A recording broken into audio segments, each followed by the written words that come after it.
প্রকৃতির রহস্য যখন বিজ্ঞানের ভাষায় ধরা পড়ে তখন তা আরও বেশি বিস্ময়কর হয়ে ওঠে। ডেথ ভ্যালির এই সেলিং স্টোনস প্রমাণ করে যে আপাতদৃষ্টিতে জাদুকরী মনে হওয়া ঘটনার পেছনেও লুকিয়ে থাকে প্রকৃতির সূক্ষ্ম কারুকার্য।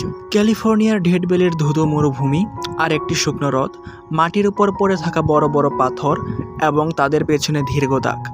পৃথিবীর সবচেয়ে উত্তপ্ত জায়গাগুলোর একটি হলো ক্যালিফোর্নিয়ার ডেথ ভ্যালি। এখানকার স্টাক প্লায়া নামক একটি শুকনো হ্রদে দশকের পর দশক ধরে এক অদ্ভুত দৃশ্য দেখা যায়।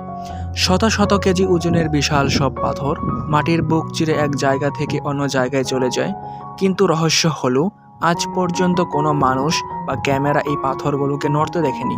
এই জায়গাটি সমুদ্রপৃষ্ঠ থেকে অনেক উঁচুতে অবস্থিত এবং চারপাশে পাহাড় দিয়ে ঘেরা। হ্রদটির তলা একদম সমতল এবং মাটি খুব মসৃণ। এখানকার পাথরগুলো কোনোটি কয়েক গ্রাম, আবার কোনোটি 320 কেজি পর্যন্ত ওজনের। পাথরগুলো যখন চলে তখন তারা মাটির উপর সরু গর্ত বা দাগ তৈরি করে। কোনো দাগ 1000 ফুটেরও বেশি দীর্ঘ হয়। মজার বিষয় হলো সবগুলো পাথর যে একসাথে চলে বা একই দিকে চলে এমনটা নয়। কোনো পাথর সোজা যায়, কোনোটি আবার হঠাৎ মোড় নেয়। পাথরগুলো অত্যন্ত ধীরগতিতে চলে, যা খালি চোখে ধরা অসম্ভব।